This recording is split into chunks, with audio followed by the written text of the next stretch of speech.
quiet, composed, graceful, elegant, poised, polite. These are the qualities we see in a good wife. When a wife serves her husband, she must be silent. She must be invisible. This is a quote from the 2020 adaptation of Mulan. This invisible quote is what got me. This idea to keep yourself hidden in order for someone else to shine. It's dehumanizing to not be seen or heard. It's dehumanizing when your only value and worth is defined by your involvement with someone else. Your identity is lost. It reminds me of the song lyric from the song Reflection, which is a song for not the 2020 version of Mulan, but for the animated version. It's, "When will my reflection show who I am inside?" This lyric is so small yet mighty. It's this idea that you have to hide yourself. Expression is not an option, whether that be from societal or familial pressure, or even from a personal feeling of shame, guilt, and fear. This lyric, so simple, holds so much meaning.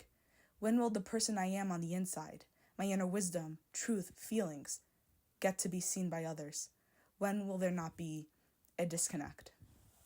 Now, the 2020 adaptation of Mulan is incredibly different from the animated version. First of all, spoiler alert, but she does not find love in the end. She finds herself. I like that spin on Mulan, especially because it's one of the more powerful Disney princess movies that we have. It's a strong woman doing her best to fulfill a duty in a society that undermines how powerful, how strong a woman is. That's what the 2020 film adaptation focuses on. Focuses on the power of women and how we should not be underestimated. Obviously, I don't like to fully compare real life to the movie Mulan because obviously it's very unrealistic that nobody would have spotted that she was a woman. Like, it's very unrealistic that nobody thought to themselves, oh yeah, she's a woman, because women are physically just a lot smaller than men. Obviously, it's very unrealistic in that sense, but I think the message is still there, and it's still important to look in. So let's fast forward. Oh, wait, no. Let me talk about the conclusion that I came up with for what I was talking about before. There will always be a disconnect, and your reflection will never show who you actually are if you abide by the rules that you must be invisible in order to serve your husband or society. You will never be your own person. It's a slow and painful death. Never getting to be who you are or express who you are is not worth the value of being a wife. Anyone's wife. So let's fast forward a little bit into the movie. Mulan takes her father's place in the army as she disguised herself as a man. During training, she gets a little too into it and shocks the rest of the crew with her abilities and skills. In the 2020 adaptation, she has actual powers, mystical, magical powers. Once she realizes what she has done, she runs back to her tent where she berates herself and says, "You must hide your chi." So chi is personal power, if I am correct. I had the time to Google this. I have my computer right in front of me as I am filming this podcast episode. Yes, chi is the foundational life force or vital energy in Chinese philosophy. But in the movie, it's kind of correlates to inner power, inner wisdom. So she does these really cool moves in training, in basic training, and she blows it out of the park. She's fighting all these men and she's kicking their butts, and they're all looking at her in shock, and she's like, "Oh my gosh, I need to run away now." She runs to her tent and she's like, "You must hide your chi." And it goes her self-loathing doesn't last long because the mates from the army confront her in the tent. And they don't shame her, but they congratulate her. They praise her. They think that she's a man doing all of this. So they're praising her, congratulating her for being so powerful, for being the best in the basic training camp. So they think she's a man, so they speak to her like one. They ask why she's been holding back. They are amazed by her and they are generous with their praises. That is a new reaction for Mulan, as she is used to being shamed out of her natural abilities and skills. When she was a girl expressing her chi, a lot of people found her to be too much or offensive. So these natural abilities and skills, if she is a woman, they are useless. They're even seen as inconvenient. When she is a woman, her chi is seen as threatening, unbecoming, and distasteful. It shows how power and authority are only taken well when it comes from men. It is unnatural if it comes from a woman, even if it is innate. Mulan is only able to show and cultivate her gifts when she is a man, and she will only get praise for it when she is a man. If she presents these skills and gifts as a woman, she is seen as a witch. Going back to my first point, it shows this idea that the highest honor for a woman is a wife. The highest honor for a man is a warrior. And it's not that women are incapable of showing their unique talent, skills, and gifts. Society will not let them. Their whole life will be at stake if they do.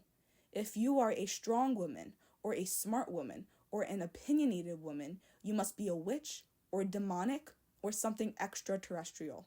That could be the only explanations. But even as a witch, even as someone with mystical powers and a greater knowledge, there will be a man that still thinks he's greater than you. It will be his arrogance, but his testimony will hold strong because society allows it to. In this adaptation of Mulan, there is actually a witch, which is not in the animated version. Her name is Xian Niang. I hope I'm pronouncing that correctly. Xian Niang. She helps the villain in taking down the dynasty, which is what Mulan is fighting against. She can shapeshift and manipulate reality, but she is still seen as secondary and less powerful to the leader of the Rohans, Bori Khan. So there's a leader, he's trying to take down the dynasty. His name is Bori Khan. She's working alongside him, and even though she has the powers and she's doing all the shape-shifting and the manipulation, she's still seen as secondary to him and beneath him. So when Bori Khan speaks to his men with the sorceress by his side, that's another thing. She's actually not technically like a witch. She's considered a sorceress.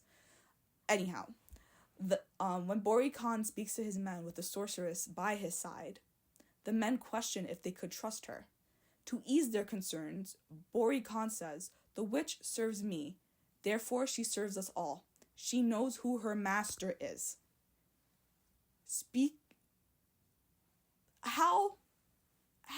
What?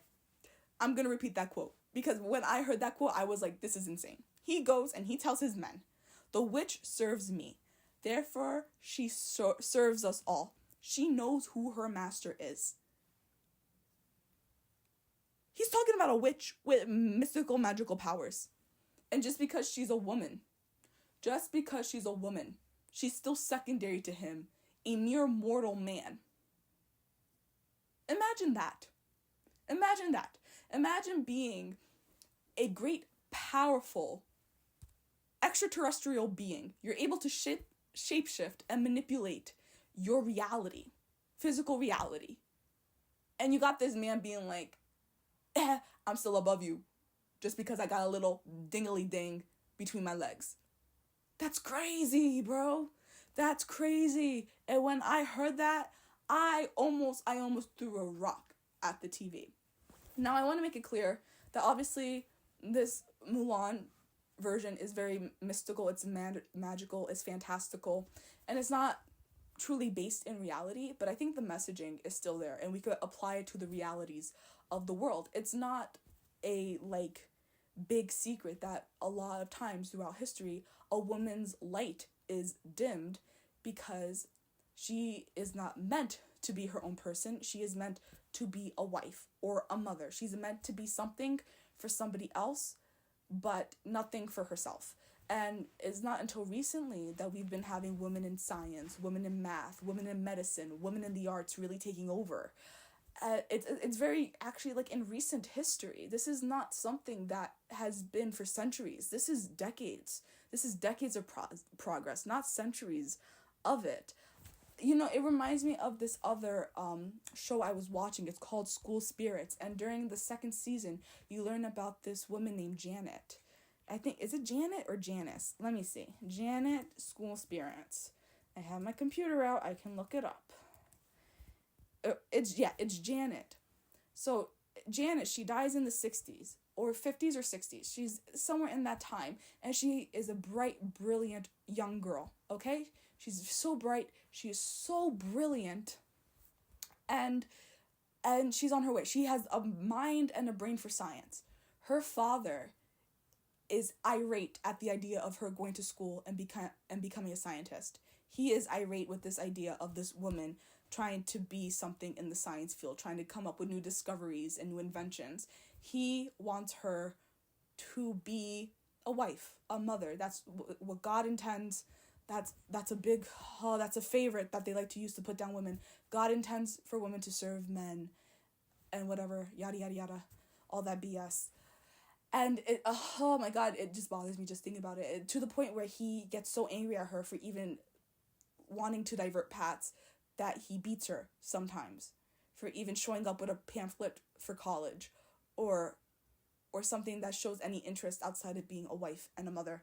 And it's really hard. So, like, okay, obviously there's not like witches and like women disguised as men and being warriors like going around in this world, but there are a lot of women out there, women of the past, even women currently in the present, that are being dimmed, that are being spoken down to, are being told that they are always less than men, that they don't have the wisdom or the natural abilities, whether that be mental, emotional, intellectual. They don't have those abilities as well as men do, and it's like a constant dimming of the light. It's a constant, oh, like, you're good, but you're not good enough. Like, you may have these mystical, incredible talents, and I may be a man that doesn't exhibit as great of a talent as you, but because I'm the man, you still have to abide by me and follow me.